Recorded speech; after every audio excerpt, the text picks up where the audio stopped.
Hello, everyone. Welcome to yet another episode of Shape. And I'm so glad that we're together once again. Really looking forward to the conversation this evening. And our guests are more than ready. Cannot wait to join us. Now, do remember on this channel, we're all about talking about God's word and how we can glean principles for life every day. But we're also so passionate about God's purpose for your life. And we'll do anything we can to help you become what God wants you to be. Because my life passion is, loving and serving Jesus so passionately that I help others to love and serve Him even more passionately. And so, over the last couple of weeks, we've been diving into a new conversation, leadership conversation that we're calling Shape. And I'm so excited about what we're going to be talking about today. But just as we get started, I want to say once again, welcome to every single one of you. I want to encourage you to like the video as well. It helps the video go out to so many people out there that can benefit from the things that we are talking through. But also, if you can, subscribe if you haven't. But also share this link with a friend if you'd like them to join the conversation right now. I'll encourage you to make sure that you can share the link right now. It's going to be a blessing to somebody out there. Can't wait. Again, remember, we're talking shape, we're talking leadership, and these shape conversations really are designed to help you discover how God has built you uniquely to serve Him and make a difference for Him. Every single one of us, we have a different shape. We have a different responsibility. We're unique. We're different. We have gifts. We have abilities. We have purpose. We have talent. We have everything that God has given us uniquely to serve Him and make a difference for Him. And so these conversations around Shape are designed to help you discover how God has built you uniquely to serve Him. And already just seeing some comments in the right now. Brian already saying, "This is the day that the Lord has made. Let us rejoice and be glad." Hey, Pastor Brian, super excited to have Pastor Rogers. Let the fun begin. Absolutely. Amani says, super excited to be here. No doubt this topic will make a huge impact in the lives of all young people. Share this link with someone you know is still finding their purpose. Absolutely. And we also have Ronnie Ninziza saying, super excited. I know Pascal knows Ronnie very well. Ronnie is a friend of ours. Shout outs to you, Ronnie. Good to have you in the conversation. Welcome, everyone. We're getting ready to dive into our conversation. So I want you to welcome with me our guests who are going to be joining me right now. They are more than ready. There is Pascal and Pastor Rogers. They're more than ready. There we go. Gentlemen, how are you doing? Let me start with you, Pastor Rogers. How are you today? Thank you very much, Pastor Brian, and the guys who have joined us this evening. Absolutely excited to be a part of this leadership conversation. Just can't wait to just lean in and hear what God is saying about leadership, but also to just get that feedback from the guys who are tuned in about this conversation. So really, really excited to be here today. Amazing. Great to hear from you, Pastor Rogers. Excited as well. Pascal, welcome to the conversation here on Shape. How are you doing today? I'm doing good. Thank you. Thank you so much for having me here. To be honest, it's an honor for me to be here with both of you, but also with everyone else that's joining in. I mean, last week the first edition of Shape was great with Pastor Ken. Watched it. It was very interesting. And it's a blessing to be here. I'm looking forward to the conversation, learning, and really just equipping each other as we grow. Very excited. Yeah. Really amazing. Nice to have you, Pascal. This is what Mubiru Alex is saying. This is amazing. I love the topic. Really excited. So excited about what God has in store for us today. So, Pastor Rogers, Pascal, there may be people here in the conversation who want possibly to just get to know you just a bit, just a little bit. So here's what I want you to do. I want each of you, just going to take 3 minutes to just, open it up. We'll start with you, Pastor. Just tell us a little bit about who you are and your leadership journey. How did Pastor Rogers, the leader, become the leader that we see here today?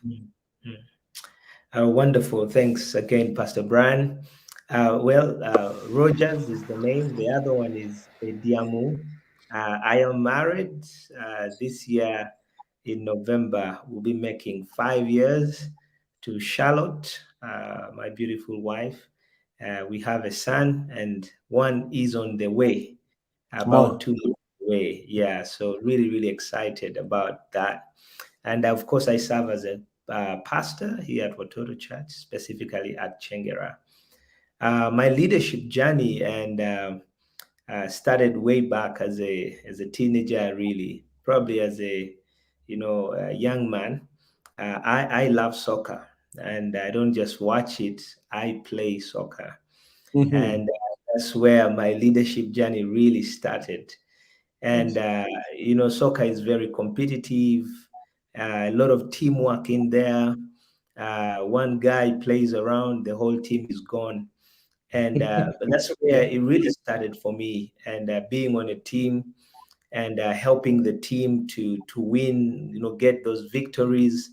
Uh, I remember this one time when I was asked to be the team captain. I didn't see it coming.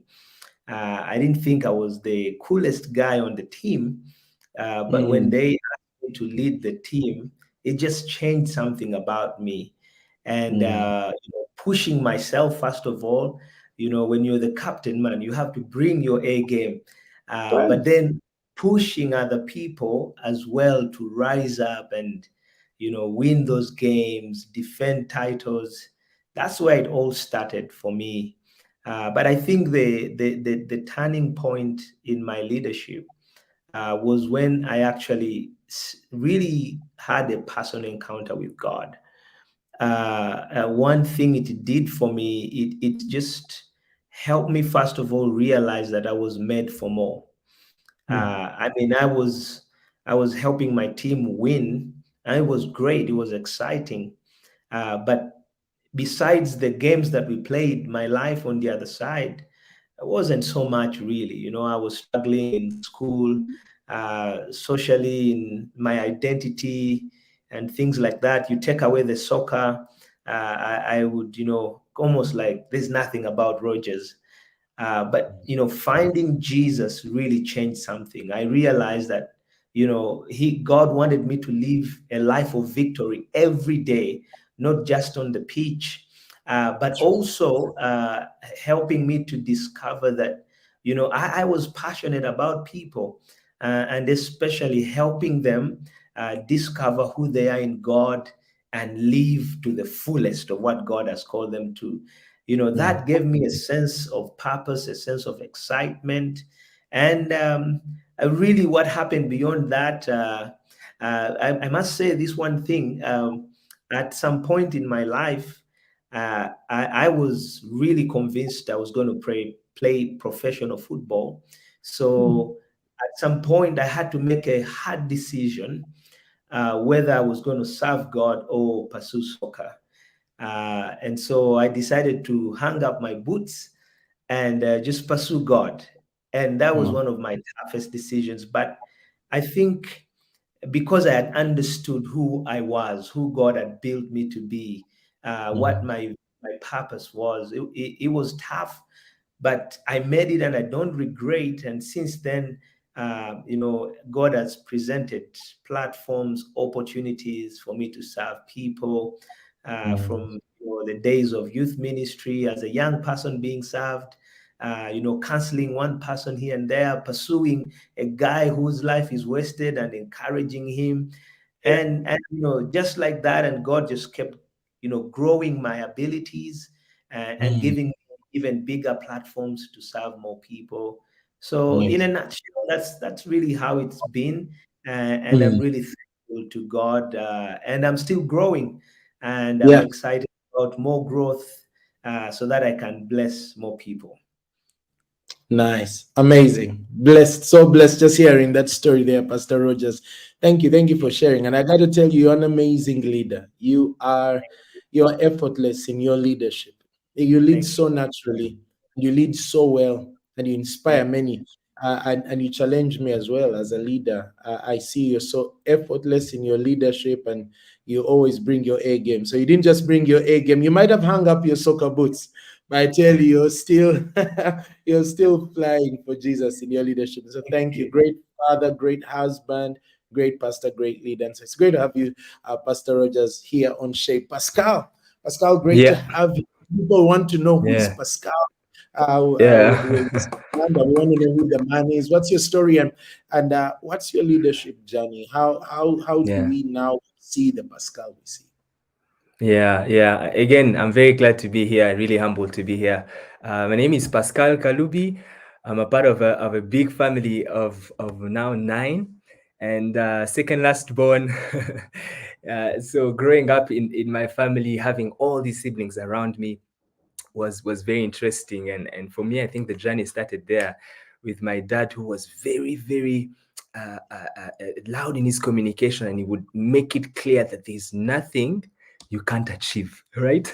There's nothing, you have to aim for the highest thing, you have to keep going, and he would say, we are the Kalubis, you must aim for the highest of the highest. And it started there. It started to shape something in my mind. And so primary school, I remember being a part of the poetry team, and being asked to make these presentations on days when the school would gather, and really something started to be birthed on the inside of me, that, you know what, there's something you have, and people would see it and just call it out, and I would step out, scared, and read these speeches, and do what I was able to do at the time. But then again, so fast forward through high school, primary school, and high school, I finished my high school and get to start university. So that was exactly 2013, and really, for me, one of the turning points was at church. I remember being seated in one of our spaces, upper auditorium, at our campus at downtown, and being seated in the upper auditorium and seeing people walk into the auditorium. A family of people, I remember very well, a group of people. It was a family that walked in. They were not attended to, and I thought to myself, okay, who's going to attend to them? Who's going to serve them? I felt extremely uncomfortable in my seat. I almost stood up. I wanted to go and tell the ushers, can you see these people? Can you? And so for me, that triggered something in me, that, you know what, you cannot be seated. You have to go meet this need and serve these people. Oh, and from then on, I got in touch with the leadership and started doing discipleship class while I was serving with the ushering team. And it just fulfilled me a lot, week in, week out, to come, look around, find the need, and serve the people. And so eventually I got to really continue with university, and then and Pastor Brian remember this very well. I got to be a part of Watoto Church Kansanga, and we started to work with a group of young people. I remember very well, Pastor Brian at the time brings all these young people into one room and says, you know what, there's a need. We need to reach the young people of this community that's in Kansanga. And so that was a whole other level for me, and it was, I believe, step 2, I would say. And I realized that it was important to just use what you have to meet the needs of the community. And so we started then fellowship, bringing young people together, meeting, planning, and thinking, and just making the most of what we had at the time. And then right after that, I got done with university, started to work. And maybe what I didn't mention is that at university, I did finance and banking as a major. And so that opened for me a door to work in audit. Worked there for some time, and at some point again changed career completely. It was like a complete shift. Started to serve with the young people of Watoto Church as youth creative. So it's been a long journey, which I've tried to compress, but really I would summarize it as really one of looking out for opportunities to serve. And that's what it's been like for me. Yeah. Amazing. Amazing, Pasi. It's great to have you on Shape the Conversation. You're an awesome leader. You lead so well. One of the things I love seeing you do is how you put creative teams together to, whether it's a weekend service you're putting together, whether it's the weekly HYD services for our teenagers, whether it's events, whether it is camps. You just lead so effortlessly. You bring people together, and you are a man who is on a mission. There's no wasting time, no wasting opportunity. And I think the thing that your dad said to you has stuck with you. Go for the very best. As in, and when you serve, that's how you serve. You bring excellence, you bring energy, you bring passion, you bring desire. And so, man, really excited about your leadership journey and the leadership journey you're on. And man, just excited to have you here on Shape. I am surrounded by two very awesome leaders, and the guys in the comment section are agreeing. Uh, Irene was also saying, man, glad to be here and super excited. And she's sending hugs to everybody. So, everybody, you get a free hug from Irene. She's giving hugs to everybody because she's excited to be here. And then there's a guy called Wabwe O'Brien who is dropping comments like he's from the UK. He says, glad out here. Amen. That's so those are boys who understand the Premier League. So Jolly saying yes, I can confirm that that's true about Pascal. Jolly's in the comment section. Jolly serves together with Pascal, the production teams. Friend of ours, great leader as well. Great leader, man. And she says Pastor Rogers is a great, not just good, a great leader, and we celebrate you, Pastor Rogers. Amazing. We're going to dive into the conversation. And really today, we're talking about leadership. Is it nature or is it nurture? And that really is the big idea here on episode number 2 for Shape. Is leadership nature or nurture? I mean, it begs the question then, is leadership natural or is leadership nurtured? And it's something that people grapple with, because there's a lot that's written about leadership. There's a lot that's taught. There's a lot that's said about leadership. Possibly one of the most widely talked about subjects on earth. And it's important. It's an important subject. But we want to unpack that thought for everyone that is here that wonders, hey, I'm on my journey to becoming a leader. I'm trying to be everything that God wants me to be. But is leadership natural or is it nurtured? And if we can just start with you, Pastor Rogers, there, what is your thought when you hear that question? What are you hearing and what thoughts do you have? Wow, thanks. Great subject here. And just off my head, I think leadership is both natural, but also nurtured. And as just thinking about this, I thought about the concept of a seed. You know, that a seed, when you look at a seed, it's just a seed. If you could take an example of a mango seed to be specific, I mean, you could toss it around, but if you plant it, if you nurture it, it will grow into a big tree that will give you fruit and sweet fruit for generations. So I think leadership is both natural. I believe that in everyone there is an element of leadership, and it is expressed in different levels for all of us, depending on what God has called you to do and where He has positioned you.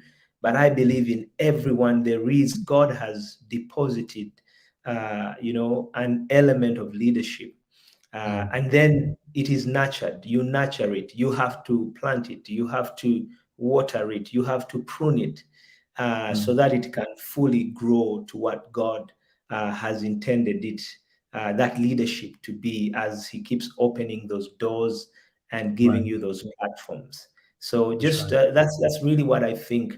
I think it's both natural and nurtured. Both natural and nurtured. Pascal. I agree with Pastor Rogers. I think that the ability to lead or to influence is innate. We come into the earth with really just all of us some degree of influence that we carry, which is very core to what leadership is. The ability for people to see you and have a thought, whether to copy what you're doing, to join you, or to replicate what you're doing. whatever it is. And so I think it's both. And so now when it comes to leadership being nurtured, or the necessity for leadership to be nurtured, it's now working on how we can be conscious that what we do actually has an impact or influences people, and making it better. And I think when I think about it, I really it's really behind why God made us. There's a reason why each and every single one of us exists. At the core of it is to lead. And when we are attuned to the reason why we exist, then we become to be intentional about growing growing as individuals, which means growing as leaders. Yeah, so I think it's both natural and ought to be nurtured. Yeah. Both natural and nurtured, and that's what I hear coming from both of you. The leadership, there is a natural side that God has placed on the inside of us. We all have capacity to lead, that capacity, but leadership is also nurtured because that capacity does exist, but you can make it better. It can grow, can become stronger. In answering that, if someone were to ask you in a sentence, what would be your definition of leadership? This thing that is in us as a seed, this thing that we can strengthen, that we can better. What is leadership? What is leadership to you, Pastor Rogers? If you are asked to give a sentence, what would be your definition for leadership? I think for me, leadership really is about inspiring. It's about challenging, and I want to say it starts with you. You're able to inspire you, challenge you, encourage you to move towards a specific direction.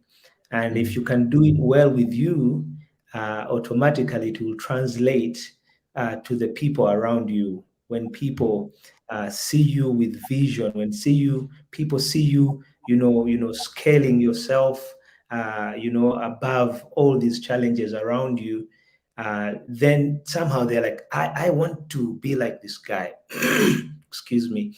I want to follow, and that's how influence comes. So I think it's really that ability to find inspiration, vision, and go for it, and also get people right behind you to go for that goal that is set ahead of you.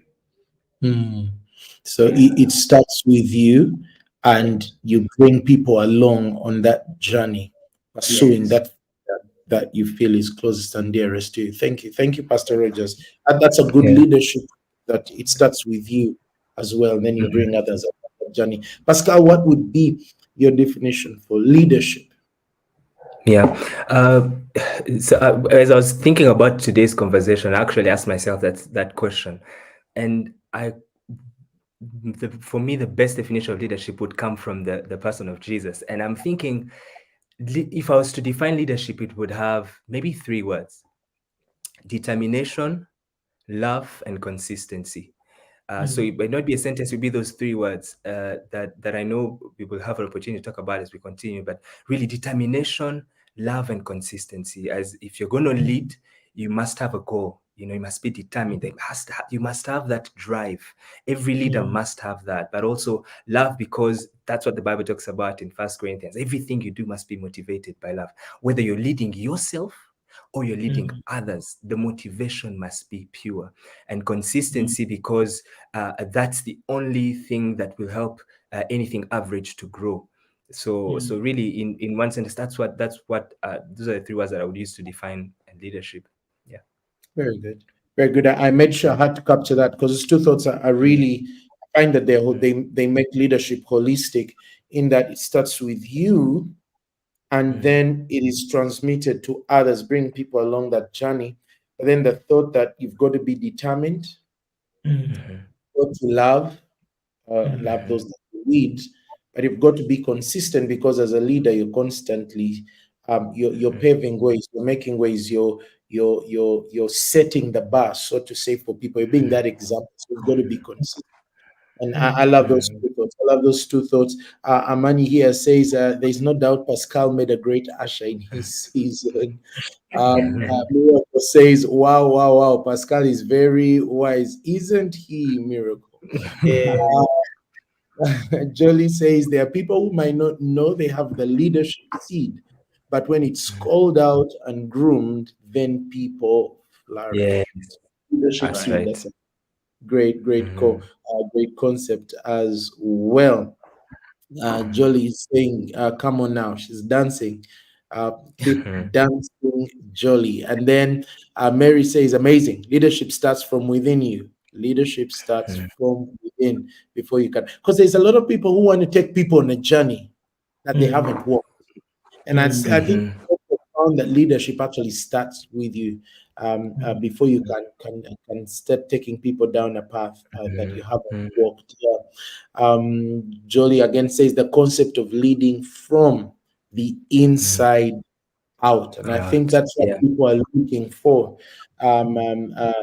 Before they follow you, they want to know that you're the real deal. And have you walked this journey? Have you been to these places? You want to take us on, And so Yeah.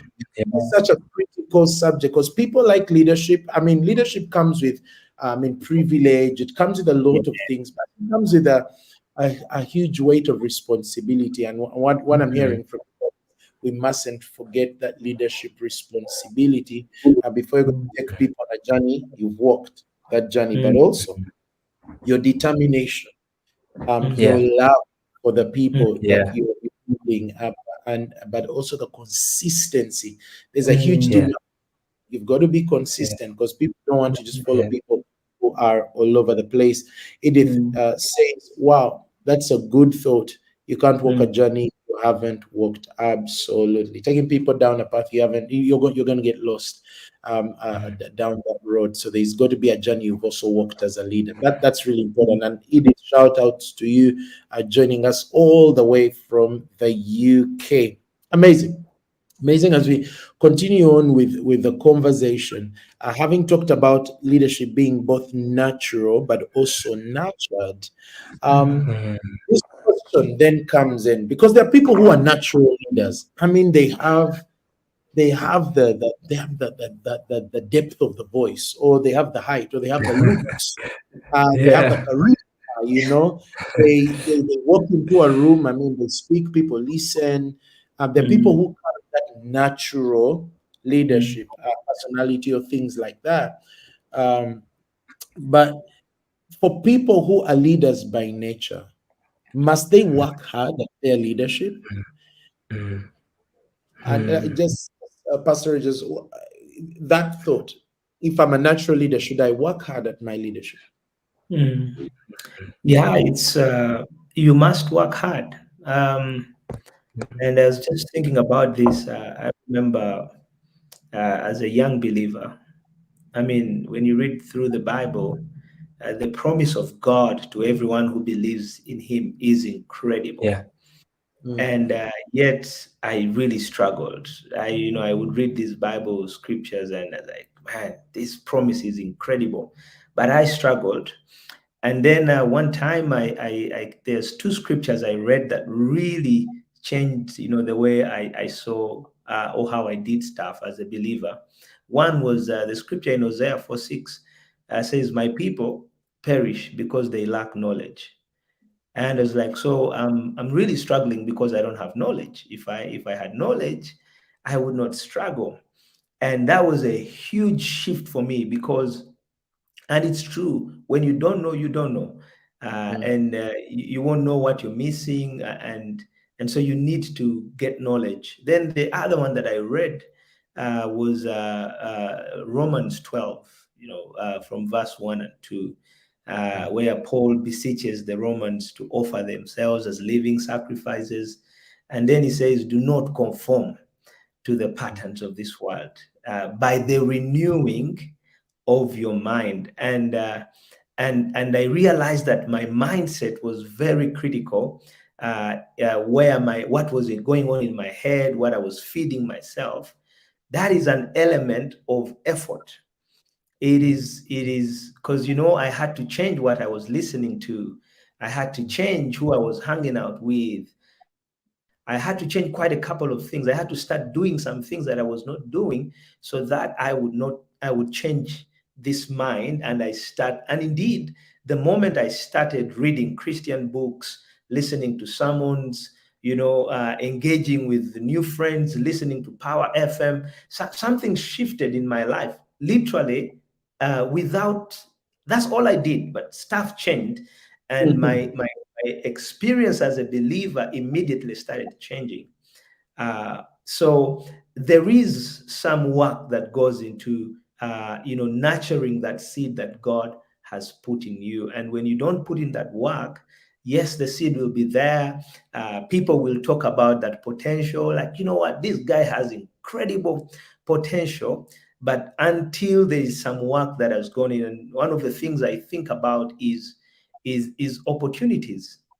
Opportunities. Sometimes God just presents opportunities before you, and because of fear, because of self-doubt, you just keep holding back. You don't step out. And sometimes it just feels like it's such a very small opportunity, and it feels like, no, no, no, no, no, this won't work. I need that big platform. But I think that if you don't step out and seize that opportunity, I shared earlier on when I was playing soccer, when they asked me to be that team captain, I honestly didn't believe I was. There were guys who were way better than me on that team. When it came to skill, they would do it all. And so I really doubted myself, and I was fearful, but I jumped onto that opportunity and I said, you know what? I'm available, I'll do it. And it is that opportunity that started certain things in me to start, growing and, rising up and seeing myself, the potential within me. So there is hard work. There is hard work. And that hard work comes through overcoming your fears, seeking opportunities yourselves. What can I do? Pascal shared with us, seeing that opportunity. I mean, he could have sat back. But he said, you know what? I don't care what people will think, but I'll go and serve. So there is an element of work if you're really going to draw out that leadership ability within you. Wow. So there's got to be hard work even where there is natural ability to lead. Thank you, Pastor Rogers. Pascal, Yeah. there's going to be work. And first of all, do you agree that there's going to be work if you're a natural leader? And then what does that look like? Yeah, I agree. I agree that there is always going to be work, if whether you're naturally talented. I mean, one of the things that I didn't mention as well is that I'm passionate about soccer, and I love soccer. And when you follow the life of some of these athletes, some of them are extremely gifted, but they will still spend hours in the gym to condition their muscles, to keep their minds focused and sharp, to be on top of their game throughout the season. Otherwise, they'll be prone to injury and all of these things. And we can interpret that, in very many ways. So I agree. And one of the things that I've come to learn is that there is always room to grow. And that the moment we think that we've reached, we stop growing. I've seen that, and that is for sure, that's true. When you think that, I know it all, you become like a full glass that cannot receive anything anymore. And so your potential is stifled. No one can even grow. And even so, this is the other thought that I want to share as well. That leaders, because we have influence, there are people who look up to us. And there's a leadership quote that I love from a gentleman called Greg Rochelle, and he talks about the fact that everyone grows when leaders grow, or everyone gets better when leaders get better. Yes. And so when you don't grow, you are literally as well, sort of not allowing the people that look up to you, that you lead, to grow, which speaks into, again, the other very simple basic principle, or that we refer to as the law of the lead. And if you are on top there, you really need to keep expanding. So it's a necessity that every leader looks out for opportunities to grow. And while Pastor Rogers was speaking, I was reminded of a quote of our founder, Pastor Marilyn Skinner, she talked about the fact that there's trouble ahead when you think you have arrived, because what you have is all you will ever get. Now, I don't know if I've got it right, but it really Right. speaks into ability as leaders to remember that, by the way, remain on your toes, keep growing, look out for opportunities to grow, uh, uh, uh, uh, uh, read one more book and keep growing, basically. So I agree that it's important, however talented you are, to look out for opportunities to grow. And that finally calls out from, I believe, it calls out for humility, being able to acknowledge that, man, I still need to learn, I still need to improve, I still need to grow.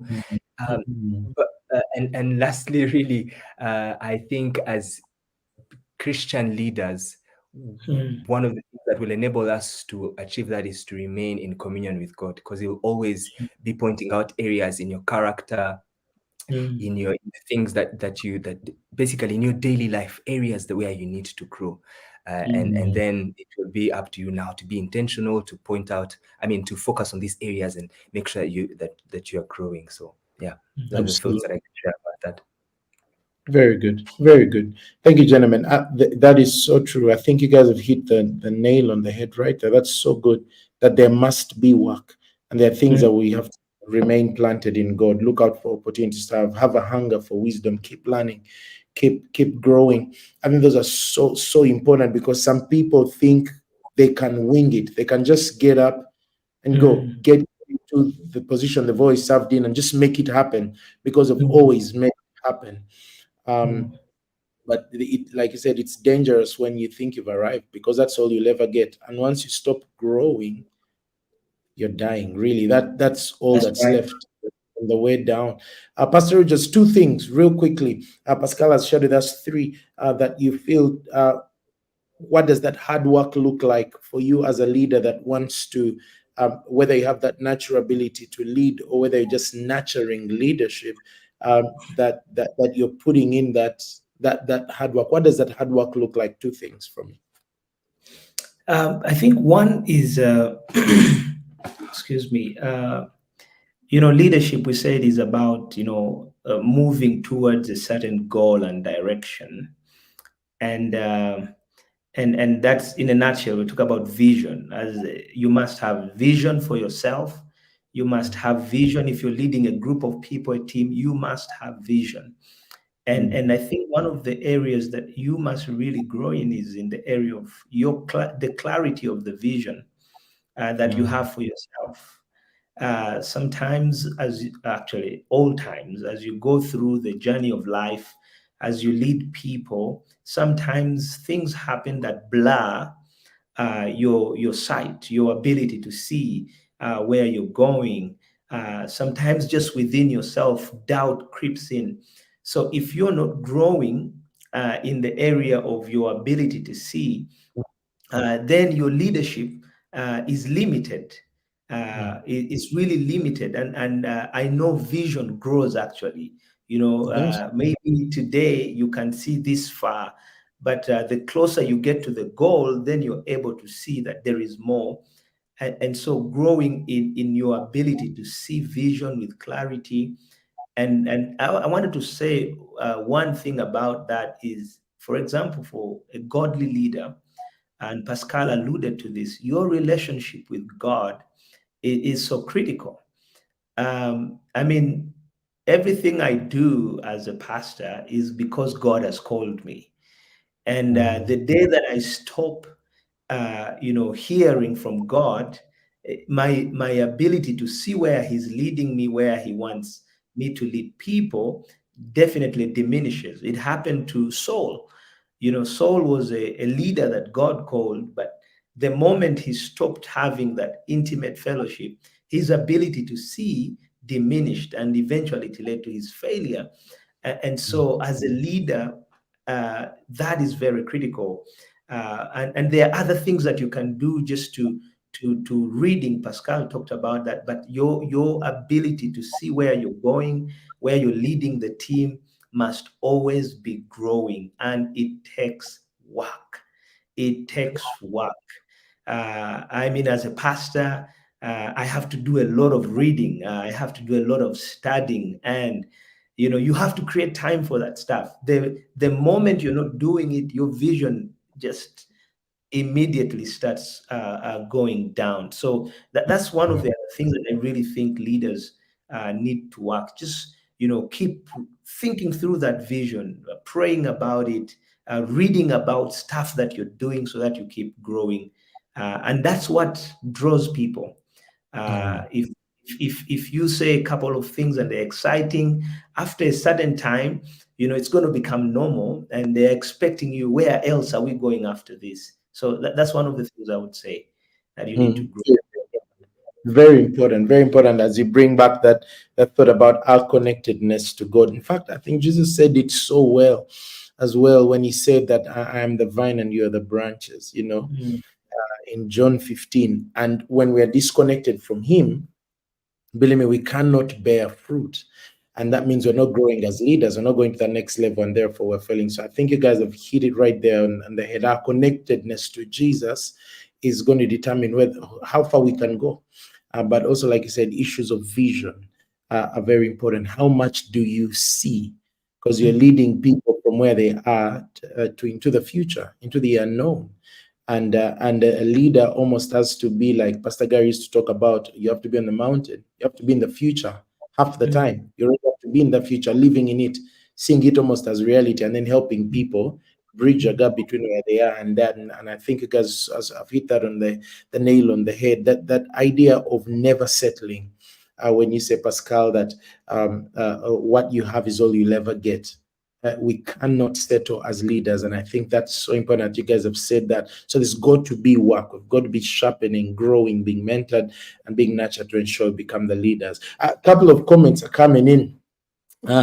Friend of mine, Kawagana Genda Nagzi, after many years, he says, I believe that leaders of any way, shape, or form should be able to work hard and smart at being better in leading in every facet and form of it. Cornelius to say it can come down to the difference between perception versus perspective on how to approach a situation or circumstance, and using the necessary tools to approach and learn from it.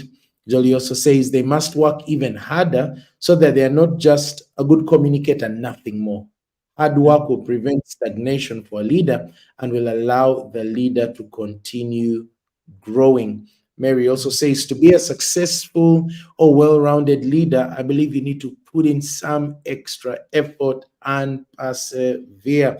My sister Cynthia says everyone grows when the leader grows. So true. The idea of a rival is a great enemy to any leader. Wow, is a great thoughts. Thank you guys. Amazing stuff. Amazing stuff. Thank you guys for guiding us very well and answering those questions and just helping us in this thing about leadership just being natural. Can we wing it, or for those who don't feel they have the natural ability as they nurture leadership? Just some of these questions that people are always working through.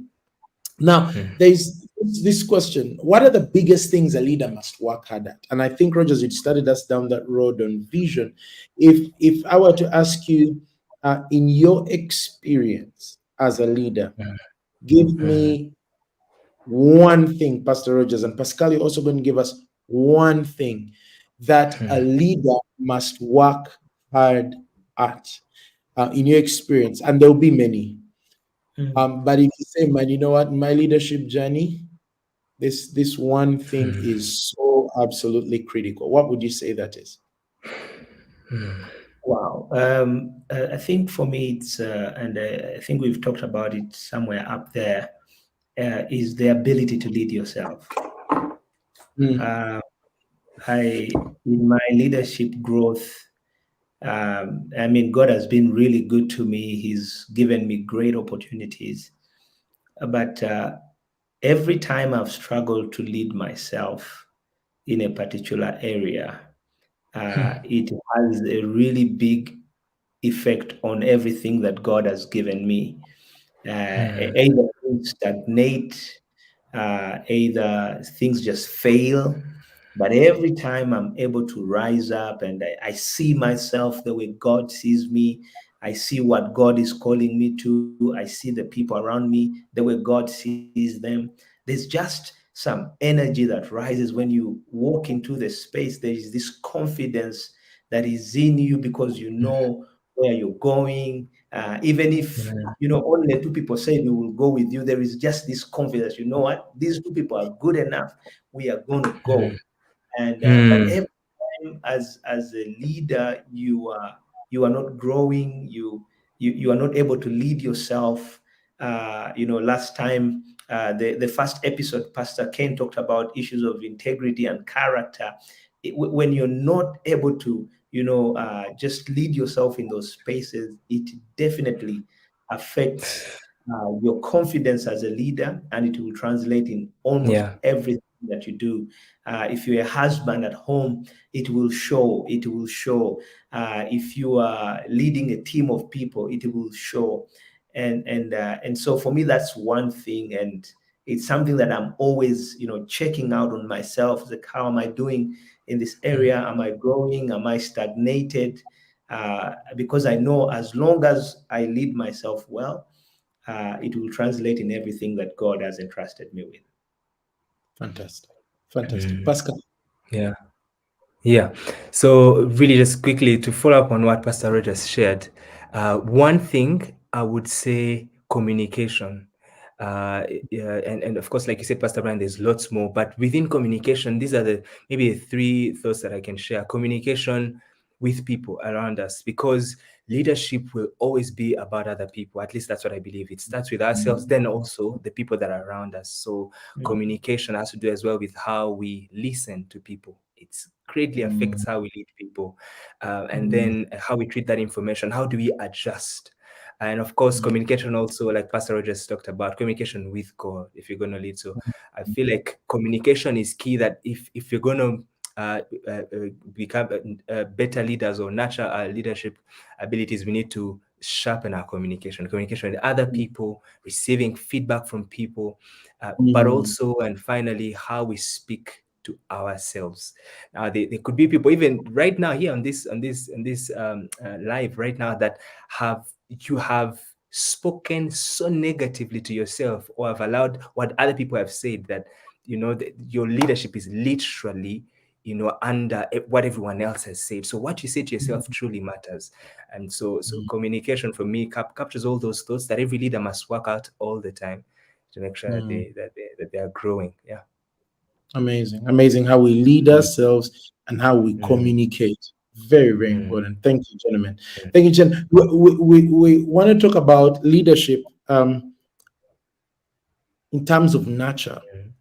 And we possibly have like 10 minutes left, but just real quickly, how are leaders nurtured and what's the process? And maybe just in a very almost, something that you've shrunk down to a couple of thoughts on how do you nurture leaders? Because leadership is about others, about taking people on a journey. How do you nurture leaders? And what is your process? How do you nurture leaders, or how were you nurtured in a process almost down to a thought or two? Pastor Rogers. Yeah, I think we've said here today that leadership is about other people, helping them go wherever God has, is leading you guys to go. So I think one of the first things in the process is just recognizing potential in people. Just recognize that, everyone that you're leading has potential. If you don't see that in them, if you cannot see good in them, you can't serve them. So just that ability to recognize that is very critical. And then, of course, on top of that is give them the opportunity. Plus, I mean, today I have an opportunity to be here because, I got an invitation to be here today. I'm leading as a pastor because, somebody gave me an opportunity. And without that opportunity, you can't nurture leaders. So recognize the potential and what God has deposited in them, and then give them the opportunity to just bring that out. Wow. Look out for the potential and give them the opportunity. Thank you. Thank you, Pastor Regis. Mhm. Pascal. Mhm. It's really pretty similar thoughts that I had on how to nurture leaders. But this is what I would say. Maybe an additional thought is this: to allow people. And okay, I'm going to say this because of the space that I'm currently serving in with the young people. Young people are extremely self-conscious, and sometimes you're going to give them an opportunity to serve or to put a project together or to work at crafting together a script, whatever it is, and they will fail sometimes, and that's could be the best way that they learn. So one of the Mhm. ways, in addition to what Pastor Roger said, is to allow people, create an environment that is safe enough for people to fail, but fail and fall forward. While they fail, they learn from their mistakes. And so I feel like leaders that don't take risks won't grow. So one of the ways we can grow leaders is let them know that it's okay. You know what, you can make that decision. It didn't work out, but hey, what have you learned from this? And so really just allowing leaders to know that it's okay. But you know what have you learned and how can you move forward from here? So yeah, I agree with what Pastor Roger said. And really the other thing that I would add is yeah. Amazing. Amazing. Look out for potential, give opportunities, and make room for people to learn from their failure. And to anyone that's listening in today, man, I want you to think about that and say, hey, as a leader, am I nurturing others? Am I looking out for potential active? Because there are some people who just either just they don't want the hard work of leadership. They don't want to look for potential and give it opportunities and train it. They don't want to deal with failure and what. So they want the finished product. They want it to be easy. You cannot draw the gold out of people in any easy way.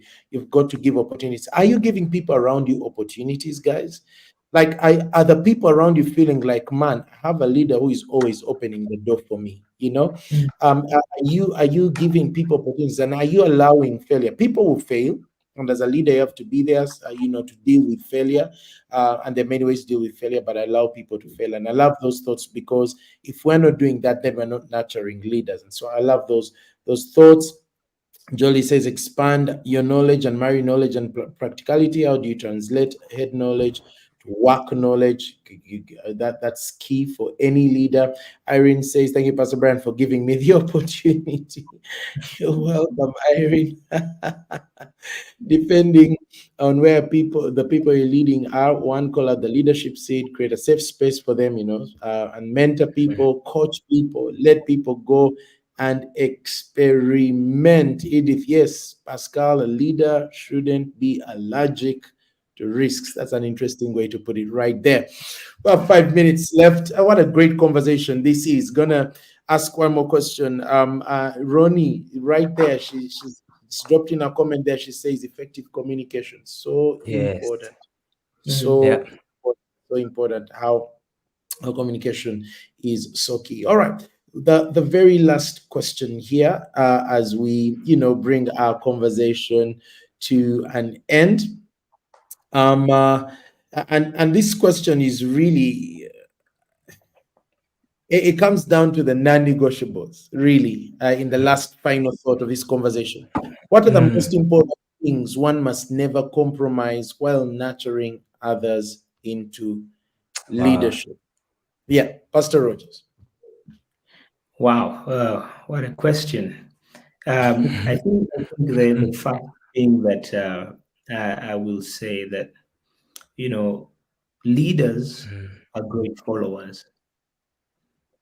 And when you give opportunity to people and they are not good at following, they are not teachable, you don't compromise. They are not yet ready. So I think for me, that one thing you don't compromise about is, if you're going to make a leader, they must be teachable. They must be ready to follow, because great Yeah. leaders are great followers. So that's one thing I would say that you don't compromise about when nurturing leaders. Wow, look out Wow. for the followership in them. That's amazing. Yeah. Yeah, leadership. One time, of course, I had Pastor Eddie say one day he'd like to write a book about followership, because there's so many people chasing after leadership. Followership is so critical. Amazing. It's true. True. So my thought about it, indeed, it's a great question, but it's from the leader's perspective. And this is my thought, and I'll try to capture it in a sentence that I wrote, which is this. We should learn to see in people what is in them for them, not for us. And I'll try Mm. and explain that when we are leading people, I think as leaders, what we need to be careful not to do is to notice potential for the need that we have. I'm looking for someone that can do this, and so they have it. I'm going to take them, and the risk can be that we can fall into using people. And as leaders who have influence, who have God has placed over other people, it's something where we should never find ourselves on the edge of. To always look out for the potential that is within people for themselves and help them get better, because God has a calling for them, because they can achieve greatness, and never to serve our own needs. So really, from a leader's point of view, I think that it's very key to look out for the greatness in people for their own sake and God's calling on their life, and not only for our own ambitions or goals and all of that. But of course, like I said earlier, the motivation always has to be love. So yeah, that's my Mm. contribution. Yeah, from Wow. So And it's growing them for where God wants to take them, and so yeah. it's being for the person. Really, I love that. Love that. Yes. That's great. Those are two great thoughts. We must never compromise on their followership. They must be great followers if they're going to be great leaders. But secondly, Mhm. let it be for the people. Be for the person, not just for your agenda. Look out for the person. Now, great thoughts. Mary says open-mindedness and creativity is important for every leader and his or her people. Wow, amazing thoughts. Really amazing thoughts. And one last comment here as well. Again, Nagzi is sharing. He says one must never compromise conviction, integrity, and being teachable. Absolutely amazing conversation, gentlemen. I have so enjoyed being with you this evening. You've made the conversation worth it. I just want to hear a parting thought from each of you. If there's a parting thought you want to leave with the people, let's go with you, Pascal. First, what would be that parting thought that you want to leave with the people? With the idea really of always growing and ever improving, I would say that for you need to start small. Sometimes you can be crippled by the thought that, man, I need to get better as a leader, so I need to read all the books. And I don't know, you guys, if you've noticed, I'm the only one who does not have books behind me. Pastor Brian has books behind him. Pastor Rogers has books behind him. So, anyways, the thought that I'm trying to say is that sometimes you can be crippled by the thought that, man, I need to get all of this in. But maybe for you to embark on that journey to be nurtured as a leader, you need to start with that small habit. Someone once said that if you want to change the world, start by making your bed. And so Mhm. so really, those are my parting shots on the journey to become that leader who's listening, who's growing. Start with that small step, one great habit every day, and yeah, there's no limit to what God can do through you. Fantastic. great, Pastor great. Rogers. When Pascal was talking, it just reminded me of I just recently read the book Atomic Habits, and they talk about the power of the compounding effect. So just one thing that you do. So I've read most of the books here. They are pretty old, but I started with just one book, one, Mm. and I'm still growing in my habit of reading. But just that one thing that you do leads to the next thing. But the other thing that I just want to say, and this we talk about natural leadership or nurture leadership by nature or by nurture. Again, for me, it's whoever you are. There is great potential in you. There is a seed of leadership in you, and if you just paid a little bit more attention, you will know it, and you will, by the grace of God, you will be able to draw it out as you apply yourself to growing and being teachable. Mm. Amazing, amazing. Great thought, great thought. Thank you so much, Pastor Mm. Rogers. Thank you so much, Pascal. I tell you, guys, there's the awesome. And if you can just help me in the comment section there, show these gentlemen some love and appreciate them. for everything that they have shared with us today. Great conversation. I think we should have them on another time, sometime in the future. Again, bring the gentlemen on and let them just download some wisdom for us here on Shape. Thank you, Pastor Rogers. Thank you, Pascal. It's been amazing having you guys on Shape. People in the everyone that's been a part of this session, and someone that might be watching even after this live session. You're watching this somewhere around the world. We want to encourage you. There is a leader in you. All you have to do is take some of the wisdom that Pascal and Pastor Rogers have shared, and as you apply it, you will grow. Don't be afraid to fail. Make the mistakes, learn from them, surround yourself with great people who are going to call the greatness out of you. We believe in you, and we believe that God has you on a journey. You're right exactly where He wants you to be. You will be what God wants you to be. Thank you so much, Pastor Rogers and Pascal. It's been such an Thank honor. you. Thank you so much. Thank you so much for being here. Again, if you haven't liked the video, it will take it so far, and the video will be able to help many other people. But also remember to subscribe to the channel. It makes a huge difference. We're targeting that 600 mark before the end of October. So we believe we can get there. And with your help, as you share this content with friends and invite them into the conversation, I know that we'll be able to reach many more and be of influence in someone's life out there. Again, thank you so much for being a part of this today. It's been absolutely amazing. Do look out for more content on this channel that will continue to bring to you as we continue to help you get into God's word, glean the principles for life, and discover how God has built you to uniquely serve Him so that you can make a difference in the world today. We love you, and God bless you.